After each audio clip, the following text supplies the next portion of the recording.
Hello everyone! Today we're taking a close look at FreeCAD 1.0, the latest stable release of one of the most talked about free and open source CAD software tools out there. FreeCAD is a parametric 3D modeling software designed primarily for mechanical engineering and product design, but it's also flexible enough for architecture and other engineering disciplines. The 1.0 release marks a major milestone, finally shedding the beta label after years of development.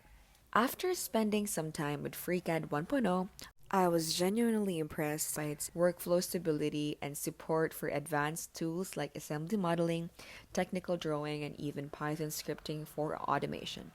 As someone who's worked with both professional grade and beginner friendly CAD tools, I found FreeCAD to be highly capable, especially considering it's completely free. If you're a student or even a professional seeking a cost effective alternative, FreeCAD 1.0 could very well be the best FreeCAD software for your needs. It does have a learning curve, but the online community and extensive documentation make it manageable.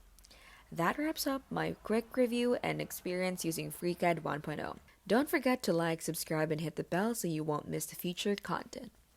This has been How to Literally, where we keep things smart and simple and scam free. Bye!